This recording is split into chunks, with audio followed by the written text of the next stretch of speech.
what is my opinion of the FNAF movie? Well, the FNAF movie just came out, right? We all know this, and there's a little bit of a 50-50 response to it. Clearly, you've got the fans that say this is a fantastic FNAF movie. It has all the kind of things you'd want. It's very much a reference bait kind of movie. It does a fair adaptation of the initial game, whilst taking lore elements and assets from the whole franchise as a whole, and makes its own spliced remix, alternate take for a fairly decent movie if you're a big fan of the games. The animatronics look great, the motions are pretty good, the characters are the same, just, you know, with some lore differences, I guess. But critics hate this movie. It might be a decent FNAF movie to the fans, but it is a horrible horror movie to everybody else. Now, I came and saw this movie with my girlfriend and my girlfriend's dad. Bit of a weird choice, but that was very much the trio that went to see this movie, and all three of us came out with a different opinion, and I think that's just gonna be the general trend.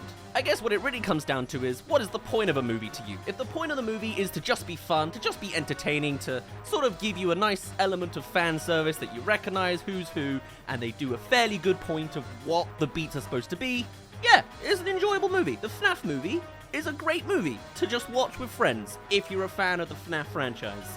Now, if you're my girlfriend's father, maybe this isn't the movie for you, and we entirely knew that going into it. We said you're going to like this movie only ironically. The FNAF franchise is pretty disturbing when you really think about it, and, you know, you would think in your mind's eye that it's an 18, right? There's lots of guts and gore, there's horrible things that happen to souls and children.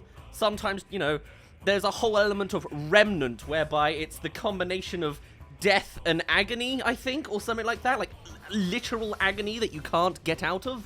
Horrifying. It's not just game lore, there's comic lore and book lore and random ARG website lore that's all to be spliced.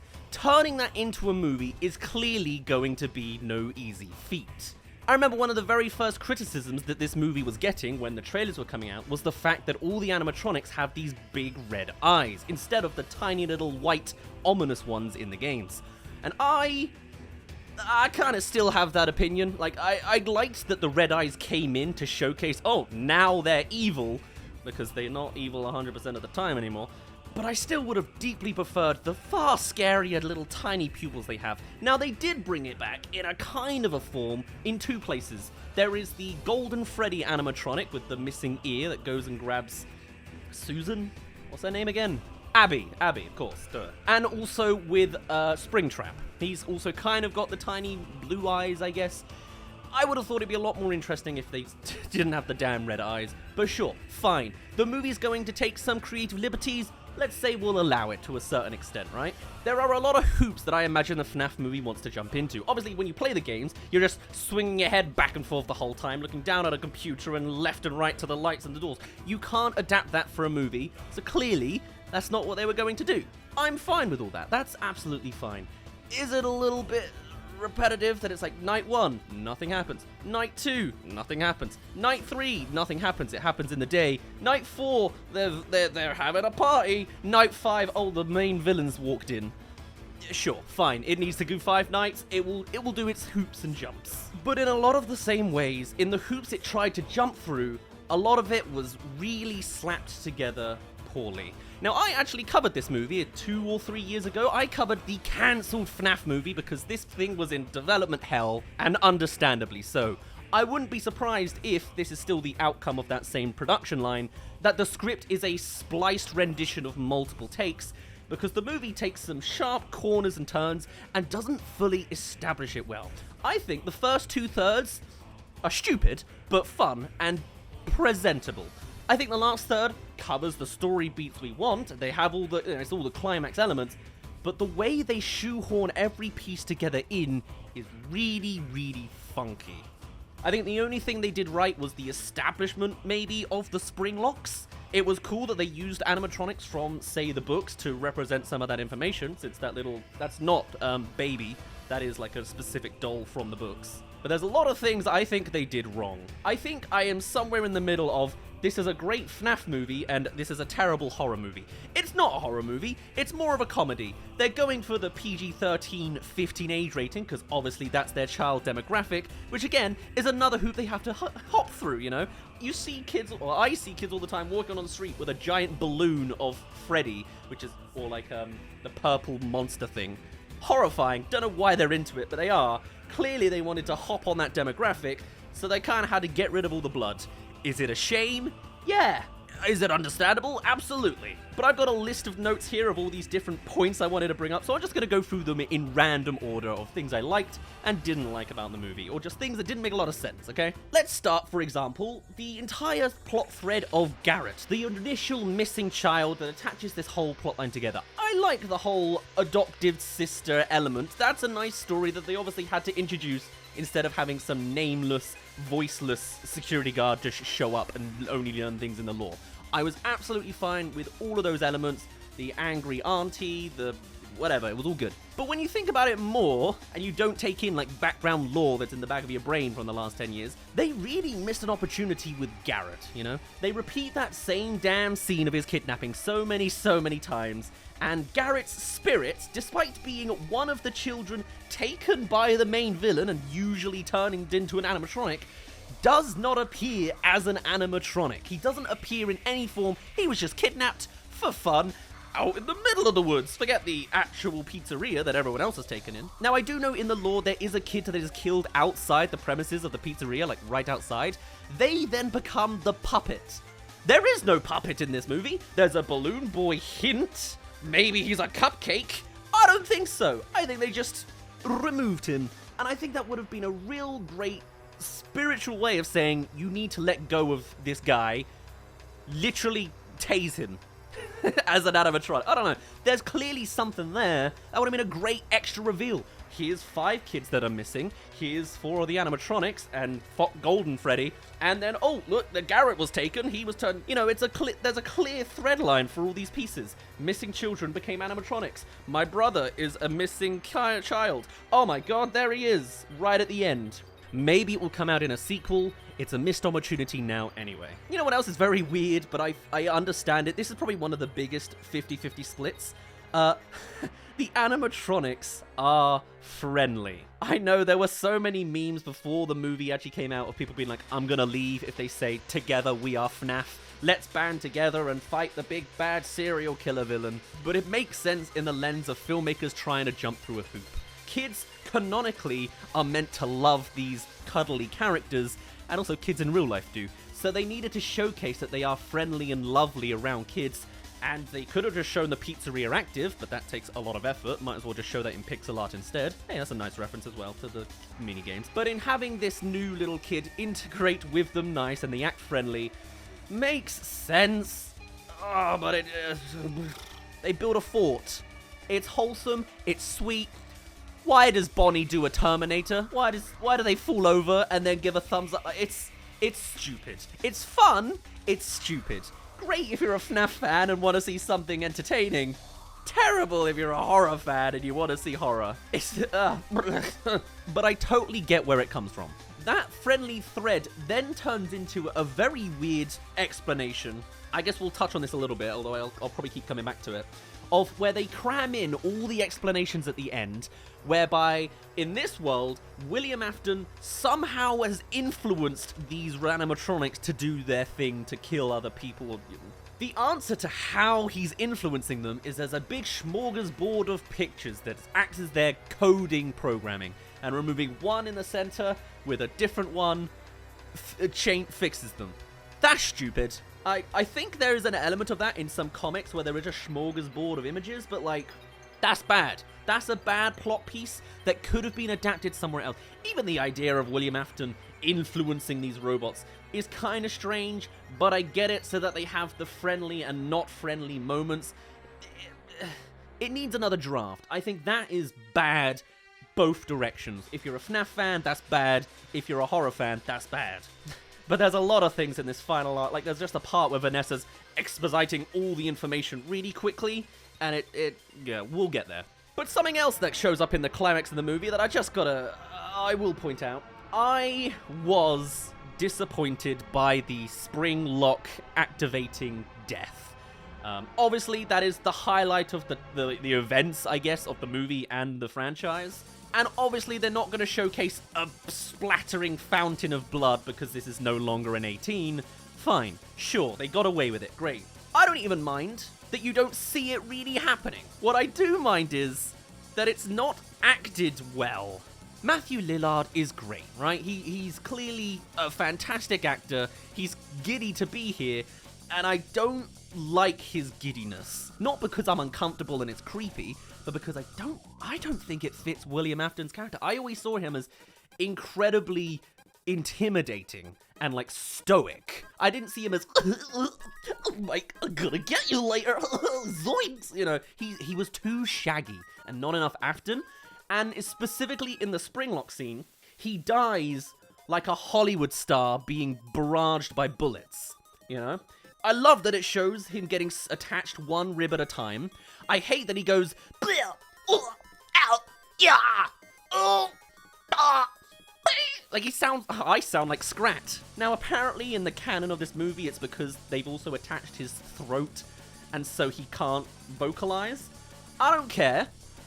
Give me the fan dub version, please. I don't need to see the blood, but I'd love to hear the screams. Make it great. If he's clearly this child serial killer, give him more than a blah blah, oh, I can always come back, and give him more of a,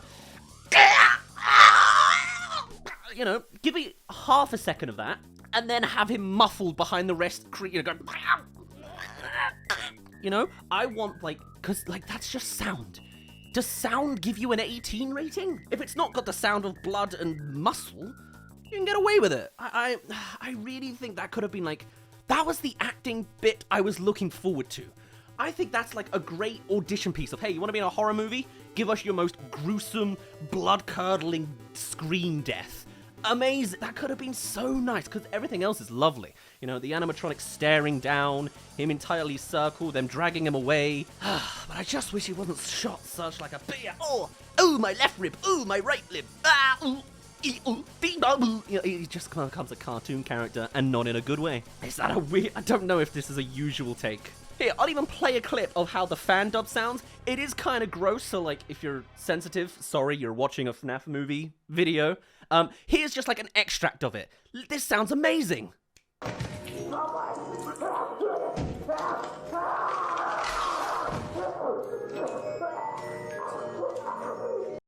Horrifying, but like, I wanted that. Even if there's no blood, even if you don't see it, I want to hear a little bit of that. But hey, the fact that this movie got made at all out of development hell is a miracle, so hey.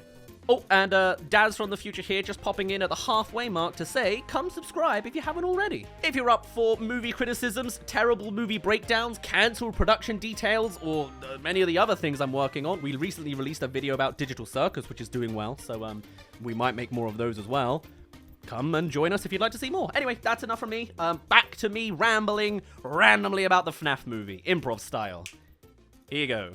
So, moving on to an entirely different subject, MatPat appears. That's quite nice. There's a whole collage of YouTubers that make a little cameo appearance as Employee of the Month.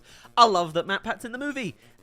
Very cheesy, very doofy. His name is, I think, Ness, which is just brilliant. Good fun. Hope you had a great time. Breakfast being the best meal of the day apparently only is a theory. And hey, some top-tier marketing that he had us all thinking that he wasn't in it and made a whole little minor stink about it. It was fun. It was, like, enjoyable. I really, as a FNAF fan, loved it. My cinema screening, like, went a little, not crazy, but they were like, wow, why was he crying? My girlfriend's father needed a lot of answers. But hey, you know, I incredibly enjoyed myself in that moment of the FNAF movie. It succeeded its goal at entertaining me. But then my analytical brain says, where did the dead bodies go? Yes, okay, so you find some of the security bodies that died during the process of the movie. There's a back storeroom that has them all clumped in a corner. Brilliant.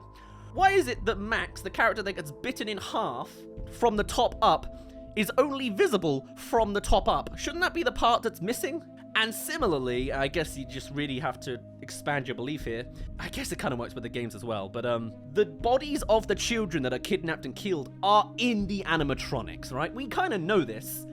How does no one smell it? In the games, it kind of gets away with it because no one's been around, so no one's going to comment on it. You're not going to because you're playing it through a screen in a game. But how did the movie explain that these guys don't smell like decayed corpses and Abby's happy to hug them, fine. I'll allow that to be a small point, whatever. Disbelief, whatever, but it's still a little bit strange. Tapping back into the random exposition element again.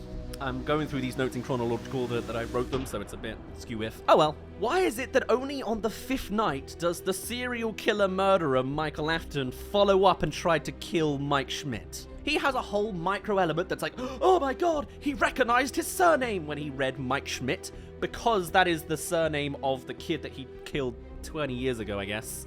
I don't know how he found out the surname, did he? I guess he could have asked, but he didn't ask the parents. But why did it take him 5 nights to go and chase him? Vanessa says, oh, he now knows that you're after him, so he's gonna be after you. But, how? What? Why?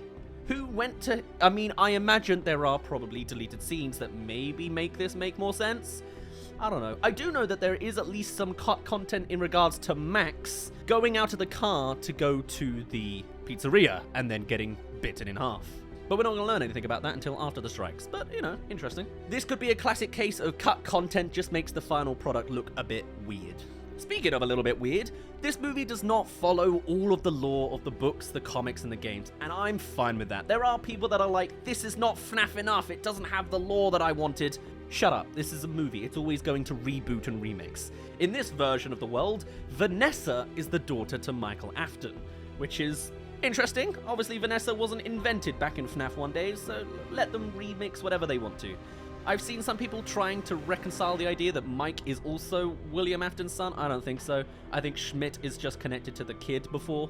Though, again, why did he kidnap the kid in the random middle of the woods? Why was that not the pizzeria? Why was he there? Is any of this going to get explained? Going back to the coding smorgasbord again, though, I was expecting, with the idea that forgot about this. There's a whole plot piece, part of the exposition dump is that the animatronic kid spirits have forgotten that they were killed by William Afton as the serial killer. That's stupid. Why? But also, I was expecting that tasing each of them would be what redoes the coding. That would be my alternative. If you shock the system and it reboots them, and then they awaken to be better. It's slightly better than, wow, I'm just gonna draw a picture and that will fix the day. Ooh-wee. But communicating through pictures because they're kids is kind of sweet and wholesome, but needs another draft. Now, after coming out of this movie, I've been seeing a whole lot more of the references and Easter eggs that were hidden around the movie, which is pretty interesting, You've got, come find me being spelt out after the end of the credits. There's a couple flashes of different animatronics, like shadow characters, I think, as well. Golden Freddy's It's Me is in there. Some people think there's Morse code in Vanessa's buzzing of the door.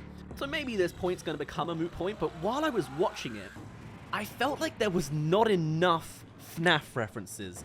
And I saw it sounds really weird. Obviously, the whole pizzeria, one big reference. They do a lot of rooms very faithfully, sure. And you can find hidden words like puppet, bear, chick, and duck, I think, in the list of words that the kids are learning in the school, whatever. But a lot of times it felt like all of the references were clumped into the same place, whereas I would want it more expanded out. Why was there an advert for elephant moss growing? Is that a thing? Is that a reference? I guess maybe Orville elephant, which I've just Googled. I was expecting refined butters. Is that what it's called? Exotic butters. Why? I was expecting just a stupid advert for exotic butters, just as a silly little thing.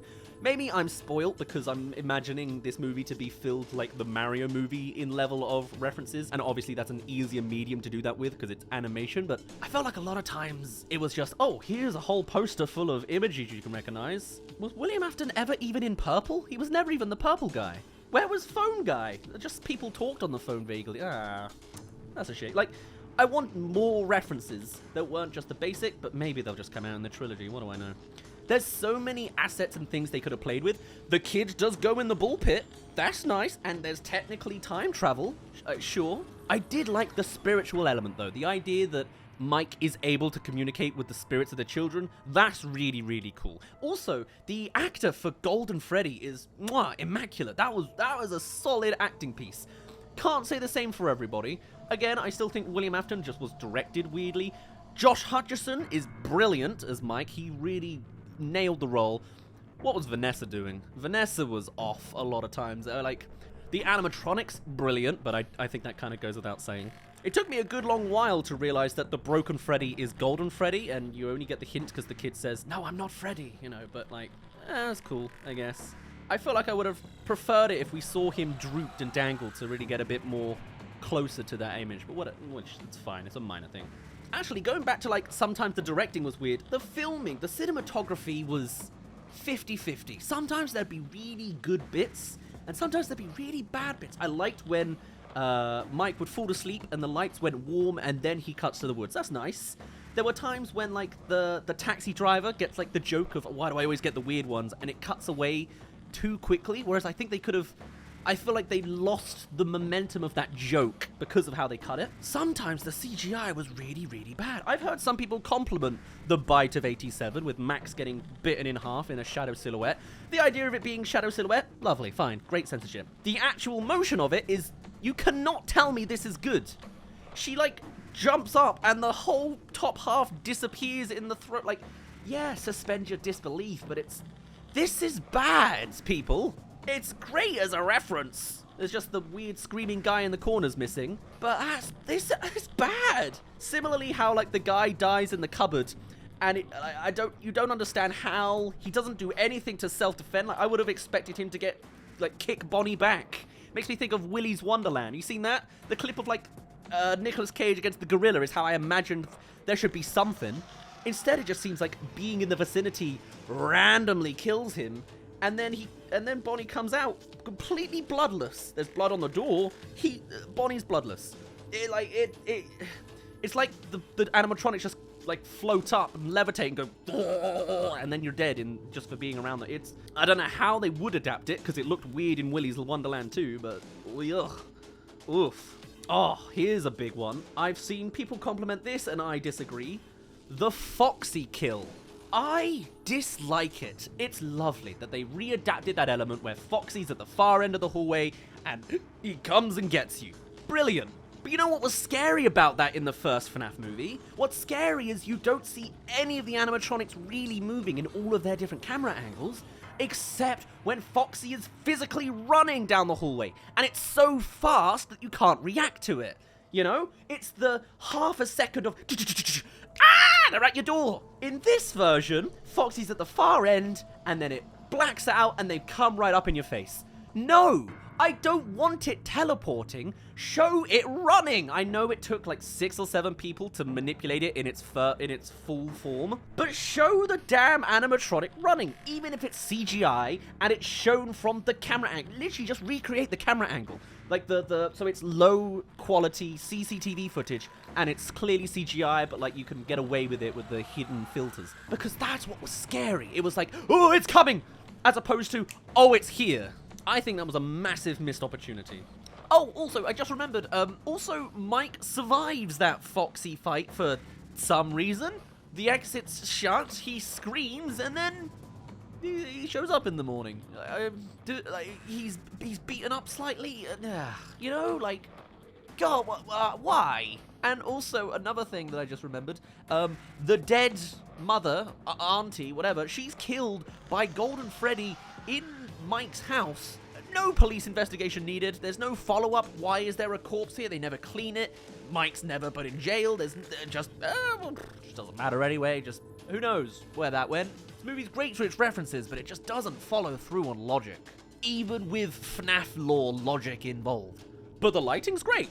In a lot of places, I love the neon, the flashing. The pizzeria is very atmospheric. Very, very good. Lovely stuff. It was cool seeing in hindsight that the reason Mike Schmidt goes and beats up that dad in the prologue is because he's imagining it to be the killer that stole his brother. Like, that's a really nice thing you realize after the fact. But also, Mike doesn't really get a resolution for that. I mean, I guess he does in that he just lets go and prioritizes his currently living little sister, but Mike doesn't finish off Afton in any way. Obviously, it's more thematic, I guess, than the animatronics do. But I felt like there was a little bit of something emotionally missing there, you know? Just giving, I don't know, one punch from a human and then the rest. I don't know. Something silly, but whatever. Balloon Boy, that was a thing, made an appearance. The people are speculating that he appears next to a flashlight and that means something. I'm probably not going to get that far into it. I'll leave that to Mr. Ness, the waiter. But I also kind of didn't like all the Balloon Boy jump scares. I mean, there's only... Okay, there are 3, so hey, it's a nice trilogy, whatever. I disliked the second one the most because it doesn't even establish Balloon Boy first. It's like the guy turns around, suddenly there's full-face Balloon Boy, and then it cuts to him tiny on a shelf. And I don't know, I don't like that. I think that was like, you couldn't even predict it. It was just, bam, suddenly full-face Balloon Boy. Yeah, it was a cheap jump scare that I liked the least. Did William Afton kill knowing that he could influence the spirits of the ghost children later? I don't think so. Again, I think it's just cramming stuff together. Garrett could have easily been the puppet, and that would have been a brilliant extra element. The puppet's basically missing entirely, apart from appearing as a word list on the language. And, you know, there are all sorts of gripes and things that I would have to say. You know, as a FNAF fan, it was okay. It's a great drinking game is what this is. This is a horrible movie, but a great FNAF movie-ish. It's a great drinking game. You can have a lot of fun, and the point of movies is to be entertaining and fun. At the end of the day, was it worth it? Yeah. It's not a solid yeah, but it's like a yeah. I'm glad it exists. I'm glad that the movie came out of cancelled development hell. I'm glad it's getting all the attention and success it is, because it's nice to see a video game movie thrive, even if it's mostly the fandom mildly in denial saying that it's a good movie when it's a bit naff. At the same time, it does a lot of the FNAF elements right, because it's jumping through a lot of hoops to make it work. It could have jumped through more, it could have shown sticks of butter in a basket and I would have been happier, but it's decent. It does a little bit of flippity-flopping, and it does seem like they are setting up for a trilogy. Oftentimes when there's like multiple movies anyway, the first movie is incredibly safe. This isn't incredibly safe, but it's like fairly, so there's always room in the sequels to really blow our minds.